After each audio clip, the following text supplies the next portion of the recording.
दिलों में तूफानों की टोली और नसों में इनकलाब। होश दुश्मन के उड़ा देंगे, हमें रोको ना आज। नमस्कार, समसामयिक विषयों पर आपके पसंदीदा कार्यक्रम विशेष में आपका स्वागत है। मैं हूं वैभव राज शुक्ला।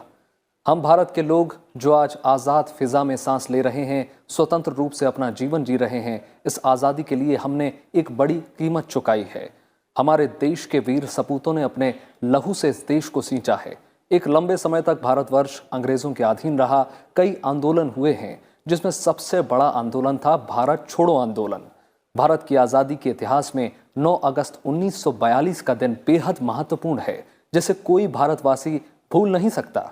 इस आंदोलन ने कई छोटे छोटे आंदोलनों को एक सम्मिलित रूप में इकट्ठा किया और धीरे धीरे इसकी चिंगारी पूरे देश में फैल गई और इसने एक मशाल का रूप धारण कर लिया। यह आंदोलन अगस्त क्रांति के नाम से भी जाना जाता है। इतने बड़े पैमाने पर देशभक्तों ने इस आंदोलन में हिस्सा लिया कि अंग्रेज अपने घुटने टेकने पर मजबूर हो गए। आज विशेष में हम जानेंगे भारत छोड़ो आंदोलन से जुड़े तमाम पहलुओं को। तो आइए शुरू करते हैं आज का विशेष। 77 साल पहले भारत उबल रहा था और सदियों पुरानी दास्ता की बेड़ियों को तोड़ने का इंतजार कर रहा था। तभी करो या मरो के नारे के साथ महात्मा गांधी ने भारत छोड़ो आंदोलन का बिगुल बजा दिया। महात्मा गांधी की ललकार पर लाखों भारतीय अपने जीवन को देश की आज़ादी के लिए कुर्बान करने के लिए घरों से निकल पड़े। दरअसल भारत छोड़ो आंदोलन या अगस्त क्रांति एक ऐसा व्यापक आंदोलन था जिसने अंग्रेजी शासन को हिला कर रख दिया था।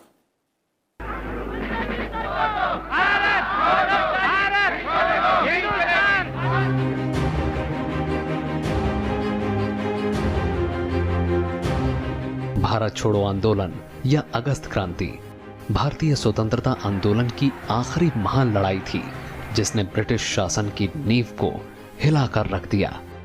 14 जुलाई 1942 को वर्धा में कांग्रेस कार्य समिति ने अंग्रेजों भारत छोड़ो प्रस्ताव पारित किया। आंदोलन की सार्वजनिक घोषणा से पहले 1 अगस्त 1942 को इलाहाबाद में तिलक दिवस मनाया गया। 8 अगस्त 1942 को अखिल भारतीय कांग्रेस की बैठक मुंबई के गौलिया टैंक में हुई।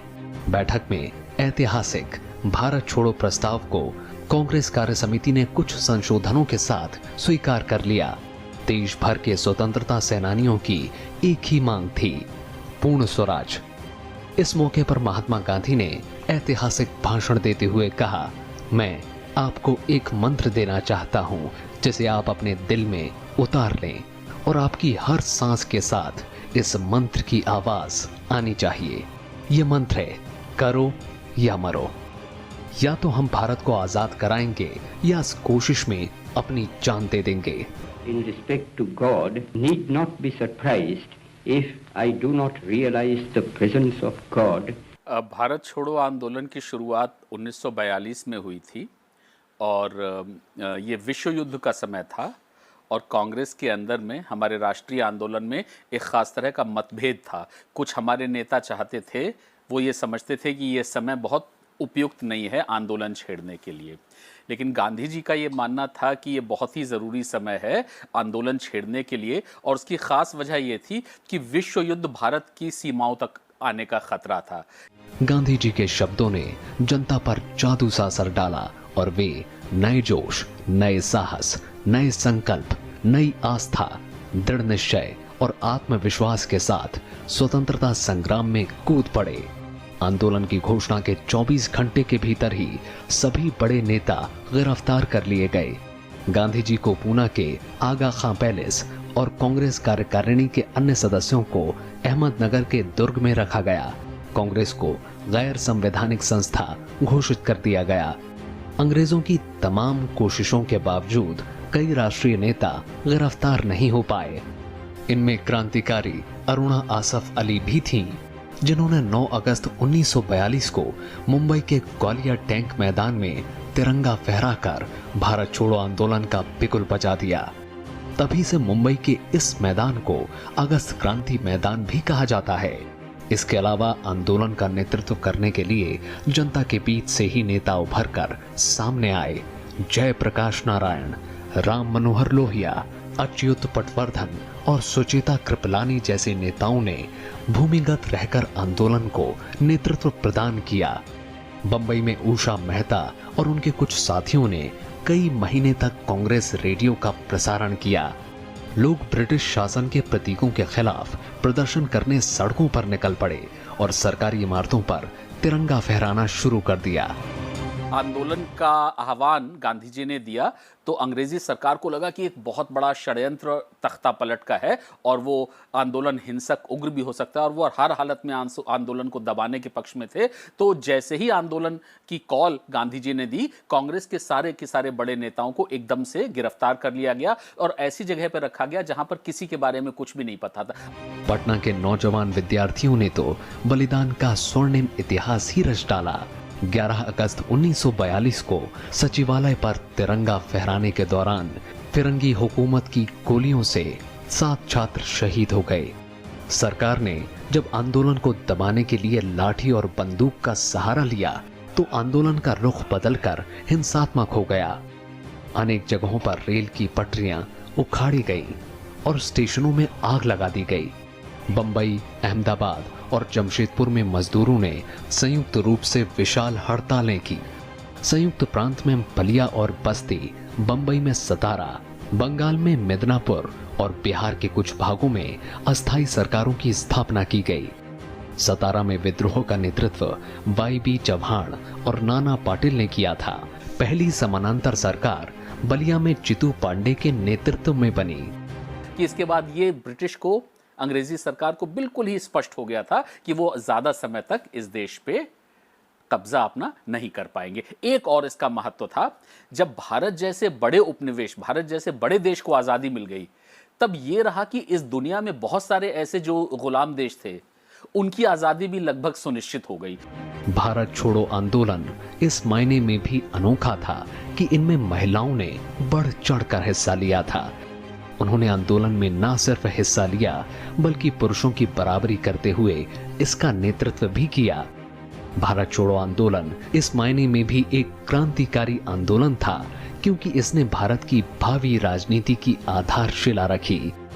ग्वालियर टैंक मैदान से अपने ऐतिहासिक भाषण में गांधी जी ने कहा, जब भी सत्ता मिलेगी भारत के लोगों को मिलेगी और वही इस बात का फैसला करेंगे कि इसे किसे सौंपा जाना है।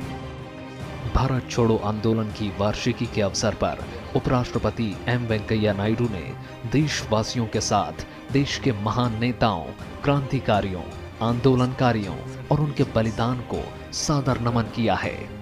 उन्होंने कहा है कि भारत छोड़ो आंदोलन से जुड़े संदेश आज भी उतने ही प्रासंगिक हैं। India movement was aimed at driving out foreigners, Britishers. But now the relevance of Quit India is still there. Quit India now should apply to ending corruption, ending discrimination, ending disparities, and then ending poverty. This should be a movement of the people, protecting the nature and then also eliminating the social evils.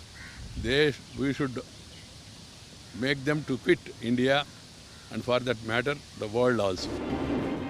Bharat छोड़ो आंदोलन का इतिहास गुमनाम योद्धाओं के बलिदानों से भरा पड़ा है। उस दौर के किसानों, फैक्ट्री मजदूरों, पत्रकारों, कलाकारों, छात्रों, शिक्षा शास्त्रियों और धार्मिक संतों की कई गुमनाम गाथाएं हैं। अगस्त क्रांति एक ऐतिहासिक क्षण था। ये केवल विदेशी दास्तां के खिलाफ महज एक आंदोलन भर नहीं था, बल्कि भारतीय जनता में एक नई चेतना का संचार था। इस नई चेतना ने भारत की आजादी की एक मजबूत जमीन तैयार की, जिसने 1947 में अंग्रेजों को भारत को आजाद करने पर मजबूर कर दिया। Bureau report, Rajya Sabha TV. पूर्व में साम्राज्यवाद के खिलाफ आंदोलन तेज हो रहा था। पश्चिम में द्वितीय विश्व युद्ध लगातार जारी था और भारत में महात्मा गांधी के नेतृत्व में देश आजादी की आशा कर रहा था। महात्मा गांधी अहिंसक उपायों और सत्याग्रह से समाज को बदलना चाहते थे। वहीं दूसरी तरफ नेताजी सुभाष चंद्र बोस ने दिल्ली चलो का नारा दिया था और भारत को आजाद कराने के लिए आजाद हिंद फौज की कमान संभाल ली थी। भारत छोड़ो आंदोलन की पृष्ठभूमि में दुनिया में बदलाव का दौर था। भारत छोड़ो आंदोलन की नींव ऐसे तो 1942 से पहले से चली आ रही आजादी की लड़ाई के रूप में रखी जा चुकी थी, लेकिन इसके तत्कालिक कारणों की शुरुआत होती है द्वितीय विश्व युद्ध से बने माहौल से। द्वितीय विश्व युद्ध 1943 में शुरू हुआ। द्वितीय विश्व युद्ध छिड़ने के बाद विश्व दो ध्रुवों में बंट गया था, मित्र राष्ट्र और धुरी राष्ट्र। सितंबर 1943 में युद्ध की शुरुआत में फ्रांस, पोलैंड और ब्रिटेन मित्र राष्ट्र में शामिल थे। जल्द ही ब्रिटेन के अधीन कुछ देश ऑस्ट्रेलिया, कनाडा, न्यूजीलैंड और दक्षिण अफ्रीका भी इस गुट में शामिल हो गए। 1941 के बाद मित्र राष्ट्र में अमेरिका और सोवियत संघ भी शामिल हो गए। वहीं धुरी राष्ट्र उन देशों का गुट था जिन्होंने दूसरे विश्व युद्ध में जर्मनी और जापान का साथ दिया और मित्र राष्ट्र के खिलाफ लड़े। धुरी राष्ट्र में जर्मनी, इटली और जापान प्रमुख शक्तियां थीं। ब्रिटिश फौजों की दक्षिणी पूर्व एशिया में हार होने लगी थी। वहीं ये आशंका भी प्रबल होती जा रही थी कि कहीं जापान भारत पर हमला न कर दे। भारत में भी ब्रिटिश हुकूमत के खिलाफ आजादी की लड़ाई जारी थी। ऐसे हालात में ब्रिटेन को भारत से समर्थन की कोई उम्मीद नहीं दिख रही थी। मित्र देश अमेरिका, रूस और चीन ब्रिटेन पर लगातार दबाव डाल रहे थे कि इस संकट की घड़ी में वो भारतीयों का समर्थन हासिल करने के लिए पहल करें। इधर राष्ट्रवादी नेताओं ने भी भारत को पूरी तरह आजाद करने के लिए ब्रिटेन के तत्कालीन प्रधानमंत्री विंस्टन चर्चिल पर दबाव डाल रहे थे। भारतीय गवर्नर जनरल लॉर्ड लिनलिथगो ने 3 सितंबर 1939 को देश की विधायिका या कांग्रेस से बिना बातचीत किए भारत को भी जर्मनी के खिलाफ युद्ध में शामिल होने की घोषणा कर दी। हालांकि कांग्रेस में ब्रिटेन का साथ देने के मुद्दे पर मतभेद था। ब्रिटेन हर हाल में भारत का साथ चाहता था। दूसरे विश्व युद्ध के बाद से लगातार ब्रिटेन की हालत खराब होती जा रही थी। जर्मनी लगातार ब्रिटेन पर आक्रामक होते जा रहा था। लेकिन 1940 और 42 के बीच में इस तरह की परिस्थितियां बनी कि गांधी एकदम से दृढ़ निश्चय और पूरे संकल्प के साथ उन्होंने तय कर लिया कि लड़ना ही है। विश्व युद्ध की वजह से अमेरिकी शक्तियां यहां अमेरिका की फौज 1942 में वो भारत में आ गई, बहुत सारे लोग, और इसको गांधी ने और भारत की जनता ने बिल्कुल ही पसंद नहीं किया।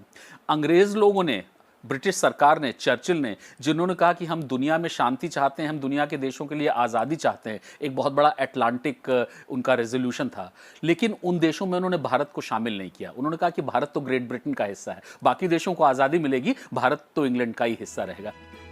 भारत का समर्थन हासिल करने के मकसद से ब्रिटेन ने क्रिप्ट मिशन का दांव खेला। स्टेफोर्ड क्रिप्स को मार्च 1942 में भारत भेजा गया। क्रिप्स मिशन ने बाकायदा एक योजना तैयार की।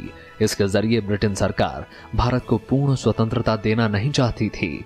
ब्रिटेन भारत को सिर्फ डोमिनियन स्टेट का स्टेटस देना चाहती थी और इसके लिए भी कोई समय सीमा तय नहीं थी।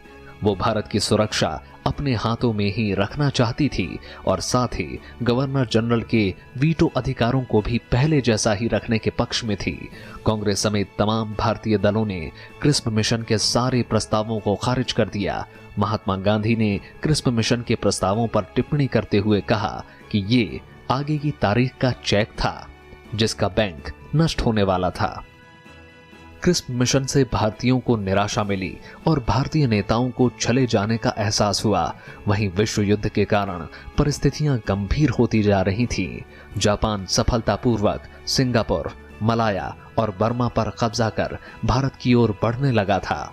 जापान के बढ़ते प्रभुत्व को देखकर 5 जुलाई 1942 को गांधी जी ने हरिजन में लिखा, अंग्रेजों, भारत को जापान के लिए मत छोड़ो, बल्कि भारत को भारतीयों के लिए व्यवस्थित रूप से छोड़ जाओ। अंग्रेज सरकार के रवैये से निराश भारतीयों ने यह मानना शुरू कर दिया कि साम्राज्यवाद पर अंतिम प्रहार करना आवश्यक हो गया है।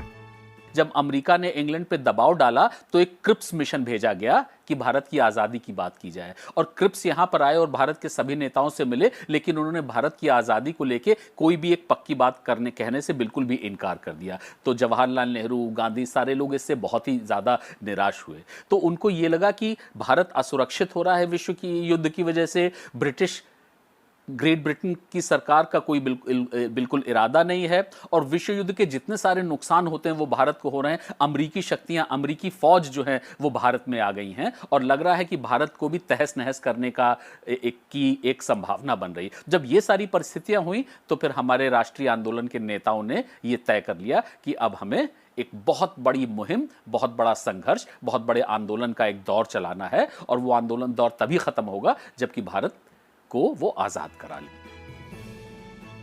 जैसे जैसे दूसरा विश्व युद्ध आगे बढ़ रहा था वैसे वैसे भारत की आर्थिक स्थिति भी खराब हो रही थी, जिसके लिए अंग्रेज सरकार को जिम्मेदार माना गया। पूर्वी बंगाल में बहुत से लोगों को बिना मुआवजा दिए उनकी जमीनों से वंचित किया गया। सेना के लिए किसानों के घर जबरदस्ती खाली करवाए गए। इन सब वजहों से अंग्रेज सत्ता के खिलाफ भारतीय जनमानस में असंतोष चरम पर पहुंच गया था। पूरा माहौल अंग्रेजों के खिलाफ हो गया था। इसी असंतोषजनक आर्थिक स्थिति ने महात्मा गांधी को भारत छोड़ो आंदोलन चलाने के लिए बाध्य किया। Bureau report, Rajya Sabha TV. देश को आज़ादी यूं ही नहीं मिली। आने वाली पीढ़ियां आज़ाद हवा में सांस ले सकें, इसके लिए लाखों लोगों ने कुर्बानियां दी। अगस्त क्रांति या भारत छोड़ो आंदोलन ने जिस आज़ादी की बुनियाद रखी, उसमें सैकड़ों लोगों ने अपने प्राणों की आहुति दे दी, जिसकी जानकारी आज भी हमें ब्रिटिश काल में लिखे गए दस्तावेजों से मालूम होती है। हमारे देश को स्वतंत्रता बहुत ही मुश्किलों से मिली। न जाने कितनी क्रांतियां हुई और कितने ही क्रांतिकारी शहीद हुए, तब जाकर हम अब आजाद भारत में सांस ले रहे हैं। प्रथम स्वतंत्रता संग्राम हो या अगस्त क्रांति, ये दिन हमें याद दिलाते हैं कि स्वतंत्रता पाने के लिए देश के महान सपूतों ने कितनी कुर्बानियां दी। अंग्रेजी सत्ता की नींव हिला देने वाली अगस्त क्रांति के दौरान भी सैकड़ों देशभक्तों ने अपनी जान गंवा दी। पिछले साल प्रधानमंत्री नरेंद्र मोदी की ओर से अगस्त क्रांति को लेकर साझा की गई रिपोर्ट की कॉपी भी इस बात की तस्दीक करती है। बहुत बड़ा रोल था, बहुत महत्वपूर्ण भूमिका थी। देखिए, भारत को आज़ादी मिलने के पीछे जो विचारधारा काम कर रही थी वो भारतीय राष्ट्रवाद की विचारधारा थी कि भारत की जनता चाहती है कि भारत की हमारी अपनी प्रतिनिधि सरकार हो, कोई विदेशी यूरोपीय सरकार हमारे पास ना हो। तो ये राष्ट्रवाद के विचार एकदम से यूं ही पैदा नहीं हो गए थे।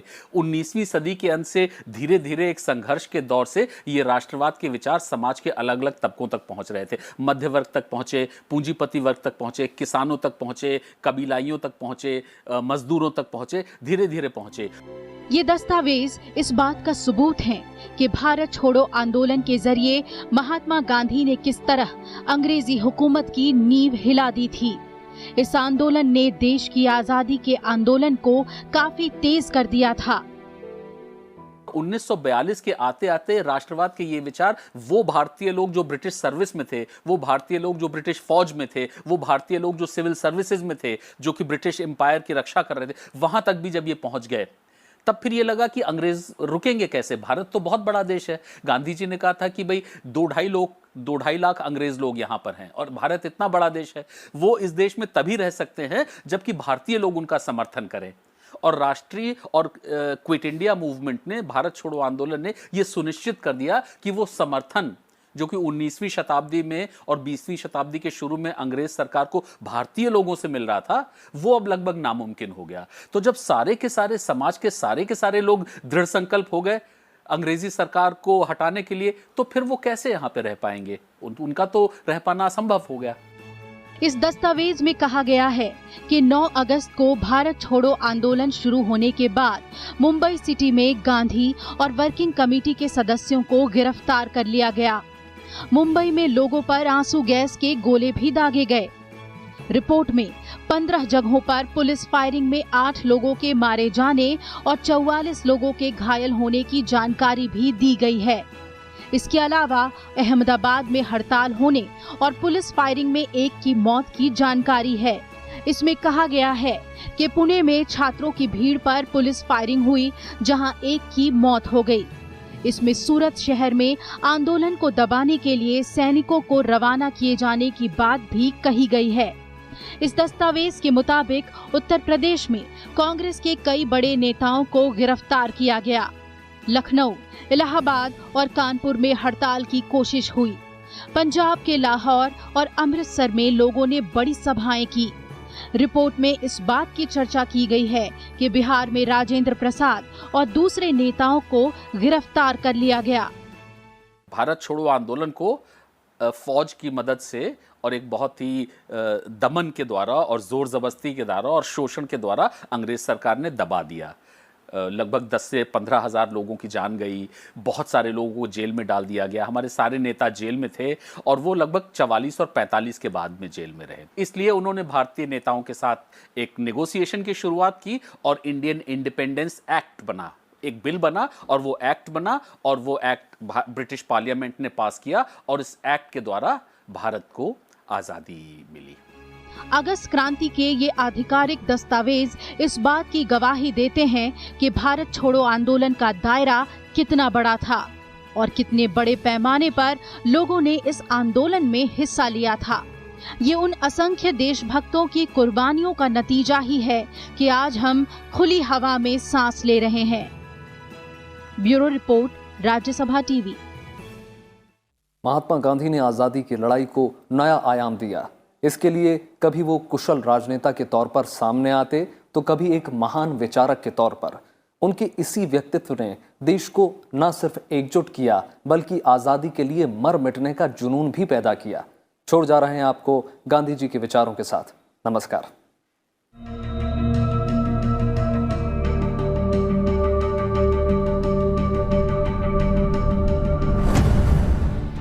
अंग्रेजों भारत छोड़ो महात्मा गांधी की दूरदर्शिता का परिचायक था। भारत के आजादी के इतिहास में 9 अगस्त 1942 का दिन बेहद महत्वपूर्ण है। महात्मा गांधी ने अंग्रेजों भारत छोड़ो का आंदोलन के रूप में आजादी की अंतिम लड़ाई की घोषणा कर दी थी। इससे पूरा भारत आजादी के रंग में सरोबार हो चुका था। ये वो आंदोलन था जिससे ब्रिटिश हुकूमत में दहशत फैल गई। देश के स्वतंत्रता आंदोलन में 9 अगस्त ने ऐसी अव्यवस्था पैदा की जिसकी कल्पना अंग्रेजों ने भी नहीं की थी। पूरे भारत में ये आंदोलन इतनी तेजी से फैला कि अब अंग्रेजों के लिए भारत में रहना दूभर हो गया। भारत अपनी आजादी की लड़ाई के आखिरी पड़ाव पर पहुंच गया। इसी का नतीजा था कि महज 5 साल बाद ही अंग्रेजों को भारत छोड़ने को मजबूर होना पड़ा। दरअसल महात्मा गांधी की दूरदर्शिता ने ही आजादी की लड़ाई को जन आंदोलन बना दिया। गांधी जी के सामने अंग्रेज लोग अखबार ला के रख देते थे और उन अखबारों में घटना होती थी कि जनता हिंसक हो गई, जनता ने पुलिस स्टेशन पे हमला कर दिया, पुल को तोड़ दिया, ये कर दिया, इस उम्मीद में कि जब गांधी जी वो अहिंसा के पुजारी हैं, वो अहिंसात्मक आंदोलन चाहते हैं, जब गांधी जी ये देखेंगे कि उन्हीं का चलाया हुआ आंदोलन हिंसक हो गया है तो शायद गांधी उसकी निंदा करेंगे और लोगों के सामने ये आह्वान देंगे कि वो ये सब ना करें।